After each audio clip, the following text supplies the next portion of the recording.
Pendant la traite négrière, lorsque nos ancêtres se faisaient déporter et dépiécer, personne ne pouvait raconter l'histoire du point de vue des Africains. Pendant la colonisation, lorsque nos ancêtres se faisaient piétiner, massacrer et dominer par l'occupant, aucun écrivain, aucun créatif, aucun leader n'a pris la peine de raconter l'histoire du point de vue des dominés. Après les indépendances, s'est installé le néocolonialisme. Et là encore, il y a eu des efforts, mais on a constaté que très peu de personnes s'engageaient à raconter l'histoire du point de vue des néocolonisés. Mais aujourd'hui, en 2023, nous ne pouvons plus prétendre être incapables d'avoir notre propre narratif. Lorsque des événements majeurs se produisent sur le continent, nous devons aujourd'hui avoir la responsabilité de produire nos propres textes, de raconter l'histoire de notre propre point de vue, d'avoir notre propre narratif. Si vous aussi, vous pensez de cette manière, alors cette vidéo vous concerne.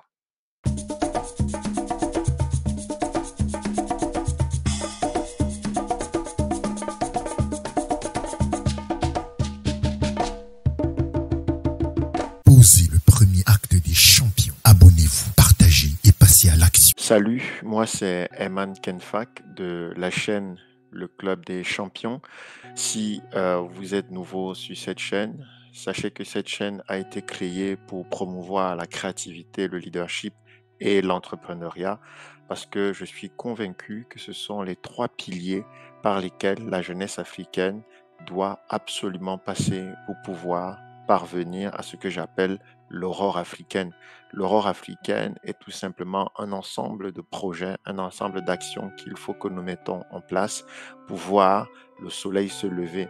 Métaphoriquement, cela signifie pouvoir un développement arriver sur notre continent, que ce soit sur le plan spirituel, sur le plan émotionnel, sur le plan culturel, sur le plan tout simplement citoyen et sur le plan aussi économique. Je suis convaincu que ces trois compétences, la créativité, le leadership et l'entrepreneuriat, sont les trois compétences dont nous avons tous besoin et qui sont transversales à tous les domaines d'activité dans lesquels nous sommes pour pouvoir nous aider à réaliser tout notre potentiel. Alors, si vous êtes nouveau sur cette chaîne et que vous ne l'avez pas encore fait, je vous invite à faire trois choses. Premièrement, abonnez-vous sur cet espace afin de ne jamais manquer toutes les vidéos que nous produisons.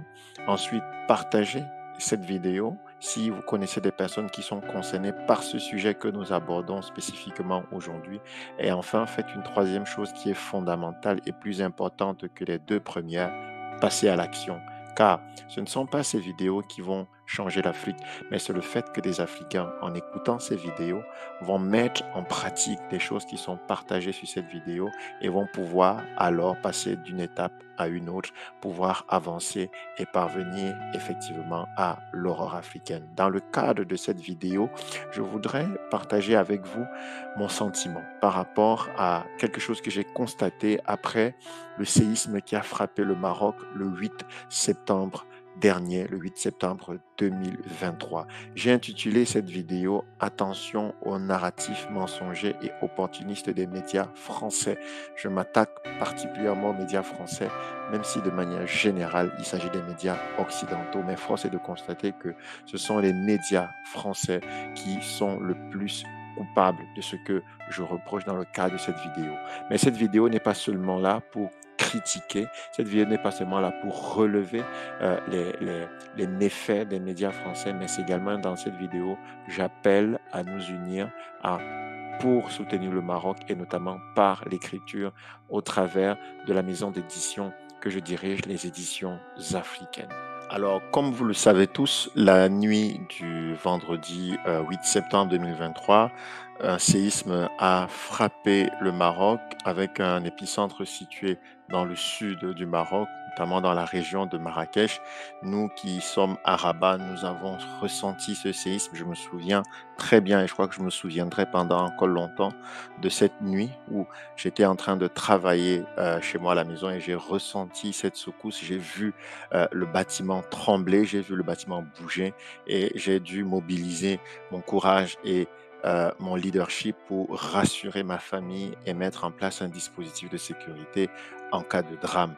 Et ce drame a été traité par tous les médias du monde et chaque média essayant, d'après sa ligne éditoriale, d'apporter de l'information, les uns contribuant à soutenir le Maroc dans le travail de reconstruction, dans le travail de soutien aux victimes du séisme, mais malheureusement les autres contribuant à utiliser ce drame, cette catastrophe pour écraser le Maroc, pour essayer d'écraser le Maroc, pour essayer de détruire l'action des autorités marocaines. Et parmi ces médias, il y a ce journal Libération qui a fait cette une que vous avez certainement vu passer sur Internet où il titrait Maroc, aidez-nous, nous mourons en silence, en attribuant à cette dame, à cette femme sinistrée du Maroc. Vous avez certainement vu cette image qui a été reprise par beaucoup de médias et on va voir tout à l'heure pourquoi c'est cette image qui continue de circuler de la sorte avec ce titre agressif, ce titre trompeur, mensonger qui dit tandis que le bilan du séisme continue de s'alourdir, reportage dans une région dévastée où les secours et l'aide internationale peinent à arriver. On voit ici la manipulation de ce média qui essaye de faire croire que il n'y a rien qui est fait et que les sinistrés meurent en silence. Et dans cette autre une du journal Le Courrier International, qui est un journal pour qui j'avais du respect, et j'ai été vraiment choqué de voir le traitement que le Courrier International a fait du Maroc, cette caricature sur le drame que vit le Maroc, en titrant Maroc les oubliés de l'Atlas, comme si les autorités marocaines étaient incapables de s'occuper de leur population, comme si les autorités marocaines avaient les bras croisés par rapport à ce qui se déroulait. J'ai trouvé ça quand même honteux avec ce sous-titre qui dit le séisme qui a fait près de 3000 morts a frappé des populations les plus démunies. La presse étrangère relate leur sentiment d'abandon. C'est comme si, vous voyez, on continue au travers de ces médias français à distiller le sentiment comme quoi les populations sont abandonnées. Et voilà, vous savez, c'est ce que j'appelle généralement nos meilleurs ennemis hein, ou nos pires amis hein, qui titrent ici là le Maroc accepte l'aide de 4 pays. Il y a eu cette polémique qui est passée comme quoi le Maroc avait refusé l'aide de la France et avait accepté l'aide de certains pays et il y a eu cette polémique honteuse de la part des médias français comme quoi le Maroc entre guillemets, refusait l'aide de la France et acceptait l'aide des autres pays comme si le Maroc n'était pas souverain pour pouvoir accepter l'aide de qui il voulait. Mais là n'est pas le sujet que nous voulons aborder ici. Regardons encore ce sous-titre où ce média que vous connaissez, que je refuse de citer, dit séisme au Maroc face à la catastrophe, l'inaction et le silence de Mohamed VI. C'est ignorer la manière avec laquelle le roi a l'habitude de traiter ce genre de sujet. Il suffit de regarder un peu l'histoire, il suffit de réfléchir un peu, de se renseigner un tout petit peu pour connaître la méthode de communication, la méthode du travail de Sa Majesté le roi Mohamed VI. Et il suffit de regarder simplement comment l'action gouvernementale s'est mise en branle dès le samedi matin aux aurores après le séisme et comment Sa Majesté le roi a agi. Les vidéos sont en ligne, les photos sont en ligne et donc on est encore là dans de la propagande mensongère et regardez outrance vraiment ce TF1 qui qui, dans un débat à la télé, pose la question de savoir si le Maroc peut-il s'en sortir sans la France. Mais j'ai été vraiment, je ne sais pas pour vous, mais j'ai été choqué, outré de lire un tel sujet de débat. Un média français va créer un débat dont le titre est « Le Maroc peut-il s'en sortir sans la France ?» Mais la France se prend pour le nombril du monde. La France se prend pour, je sais pas moi, l'ange gardien de l'Afrique. Mais ce qu'ils ignorent, c'est que c'est fini ça depuis longtemps. Ils sont en arrière. Et moi, aujourd'hui, je suis allé reparcourir un document que j'avais déjà, j'avais lu, je crois, dans le passé, lorsque je préparais mon master en sémiotique de la communication et des stratégies de communication. Ce document PDF qui a été produit par Gérald Arboy, qui est un historien des relations internationales, qui a produit ce texte en 2004 où il parle de l'utilisation médiatique des catastrophes et vraiment où il explique comment la stratégie européenne consiste à utiliser les catastrophes dans le monde pour asseoir leur hégémonie.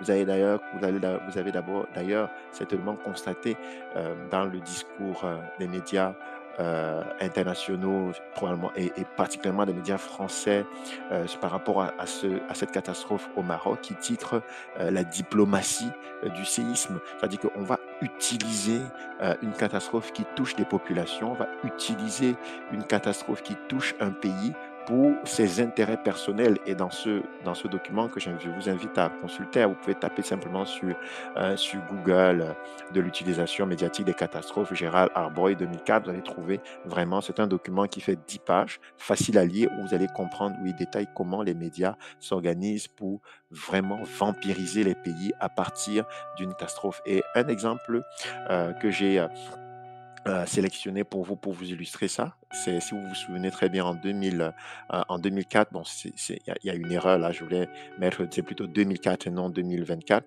le tsunami de l'océan Indien qui avait frappé toute la côte asiatique. Et on se souvient comment ce tsunami avait vraiment fait des ravages. Mais évidemment, figurez-vous que la sénatrice, la secrétaire d'État américaine Condoleezza Rice, interrogée par la Commission sénatoriale des relations étrangères lors d'une audition destinée à confirmer sa nomination au poste de secrétaire d'État, un des membres de la commission, le sénateur républicain de l'Ohio, George Voynich, a évoqué l'action des États-Unis dans les pays touchés par le tsunami. Il a dit « Je pense que ce que nous faisons actuellement par rapport au tsunami est merveilleux », a-t-il déclaré. Et réponse de Condoleezza Rice: « Tout d'abord, sénateur, je suis d'accord avec le fait que le tsunami a été une merveilleuse occasion de montrer, au-delà du gouvernement des États-Unis, le cœur du peuple américain. » Elle a ajouté « Et je pense que les dividendes ont été importants pour nous. » Regardez comment l'Occident va utiliser une catastrophe qui a endeuillé des pays entiers. On parle de plus de 200 000 morts. Et tout ce qui les intéresse, c'est d'utiliser cette catastrophe comme une merveilleuse occasion pour eux. Et ensuite, elle ajoute que les dividendes, vous voyez, donc en réalité, tous ces États-là, ils ne viennent pas pour aider le Maroc, ils ne viennent pas pour aider l'Afrique, ils viennent pour leurs intérêts personnels. Et ce sont et même cette fameuse aide internationale qu'ils apportent, ce sont des chevals de Troie. Mais bon, encore, là, ce n'est pas le sujet de ce que je voudrais partager avec vous. Ce que je voudrais vraiment partager ici avec vous, c'est le fait que nous devons faire attention aux narratifs mensongers et opportunistes des médias français. C'est criminel de se nourrir de la peine des autres. On ne se nourrit pas de la peine des autres. C'est méchant, c'est criminel. Mais une fois qu'on a dit ça, ça ne suffit pas. Ça ne suffit pas de dire que c'est criminel de se nourrir de la peine des autres. Sinon, on reste dans le pleurnichement. Mais moi, ce que j'appelle aujourd'hui à faire, c'est de produire nous-mêmes notre narratif. Vos mots peuvent aider à guérir les maux de l'Afrique. Ne laissons pas à d'autres la possibilité de continuer à raconter notre histoire. Ne laissons pas à d'autres le champ libre pour saturer la population africaine, pour saturer la communication internationale par des écrits qui sont faux, par des écrits qui sont mensongers, qui ne disent pas la vérité, qui ne disent pas la réalité et qui ne proposent pas à nos populations un narratif pour aider à construire. Et ça, c'est extrêmement important de comprendre que nous ne devons pas laisser les autres dicter leur narratif sur l'Afrique. Si aujourd'hui, nous ne prenons pas l'engagement de produire du contenu, d'utiliser nos mots en tant qu'écrivain, en tant que leader, en tant que créatif, pour consolider l'action du Maroc, pour solidifier l'action des autorités marocaines et l'action de la population marocaine extrêmement solidaire derrière les personnes, derrière les victimes de ce séisme. Nous allons laisser les autres faire croire ce qui n'est pas vrai. Moi, je suis au Maroc, je suis à Rabat, je vois l'action du gouvernement marocain, je vois le soutien des populations marocaines de tout le pays qui se mettent ensemble pour envoyer des couvertures, à manger, des sacs, tout ce qu'ils peuvent envoyer pour soutenir les populations. Je vois l'élan international qui collecte tous les Marocains du monde, qui collecte, qui contribue, qui envoie des moyens pour soutenir les victimes. Donc c'est faux ce que les médias occidentaux racontent, c'est faux ce que les médias français racontent. Et c'est à nous, chers écrivains, c'est à nous, chers leaders africains, c'est à nous, chers jeunes africains, de prendre la responsabilité, de prendre nos claviers et d'écrire pour raconter les choses à notre manière. Et c'est pourquoi je me suis posé la question, en tant qu'éditeur, en tant qu'entrepreneur, qu'est-ce que je pouvais faire? Quel était mon devoir face à ce drame, face à cette situation qui frappait le Maroc? Et je me suis rendu compte simplement que je devais utiliser les armes que je possède, je devais utiliser les outils qui sont les miens pour soutenir, à part des aides financières, des contributions financières que je peux donner lorsque des collectifs se mettent en place et des collectifs dans lesquels j'appartiens au Maroc et où on décide de se mettre ensemble pour pouvoir contribuer. En dehors de ça, qu'est-ce que je peux faire moi avec les outils que j'ai? Les outils, ce sont les entreprises. Et au travers des éditions africaines, nous avons décidé avec mes équipes de lancer un recueil de textes écrits pour soutenir le Maroc après le séisme du 8 septembre 2023. Unissons nos mots pour le Maroc. Et c'est vraiment important que nous puissions aujourd'hui nous engager.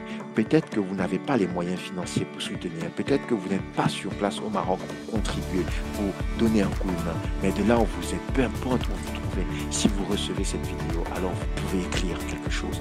Merci à tous les écrivains, à tous les auteurs, à tous les Africains qui, de par le monde, ont déjà envoyé leur contribution. Et je crois qu'ensemble, nous pouvons relever ce défi. Nous devons faire vite parce que c'est une situation d'urgence et nous devons également être des écrivains qui pouvons produire dans l'urgence. Donc, nous avons fixé comme délai le 18 septembre 2023 à 23h. Donc, au moment où j'enregistre cette vidéo, il reste à peine 24 heures. Si vous recevez cette vidéo, proposez votre texte. Proposez votre texte. Nous prenons cette responsabilité de produire rapidement ce recueil de textes qui va être publié en version électronique et en version papier pour que tous les Marocains qui liront ces textes, qu'ils sachent que toute l'Afrique est avec eux, qu'ils sachent que nous sommes avec eux, qu'ils sachent que nous contribuons à notre manière en tant qu'écrivains à reconstruire les cœurs blessés, à reconstruire les maisons détruites, à reconstruire les âmes qui ont été meurtries par la perte de leurs proches, par la perte de leur maison et à notre manière contribuer à la reconstruction du Maroc. N'oubliez pas, la terre du Maroc, c'est Ismoudou. Et je voudrais terminer par ce message que j'adresse à tous les Marocains et à tous les écrivains marocains. À vous, plumes fines du Maroc épris, nous offrons ces mots doux cris. Dans l'ombre des cieux, étoiles nuit, lorsque la terre frémit, douleur infinie, sous le ciel d'azur, la terre a tremblé. Le 8 septembre, jour d'infortune éprouvée, les âmes marocaines en sont bouleversées. À l'unisson, nos cœurs en peine sont plongés. Les montagnes se sont ébranlées et les vallées ont pleuré désolées. Le Maroc, berceau d'une histoire sacrée, a ressenti la fureur de la destinée. Écrivain marocain, gardien des mots, de ces pages d'histoire et de ces rêves hauts, nous vous tendons nos bras, nos sanglots. Ensemble, nous surmonterons ces mots. Le papier des livres peut frémir aussi, sous la colère de la nature parfois, mais les mots que vous avez écrits ici resteront debout, éclairants et guidant nos choix. Aux blessés, aux perdus, aux désespérés, à tout le peuple marocain consterné, nous envoyons nos prières sincères, que la force renaisse des cendres amères. Dans l'ombre de l'adversité se lève la solidarité. Comme un phare qui guide notre humanité, les éditions africaines sont à vos côtés, réconfortant les âmes meurtries et abîmées. Que la lumière du jour se lève à nouveau, que le Maroc sous un ciel paisible se calme. Écrivains marocains, continuons le tableau de ce beau pays, de son histoire. de son idéal.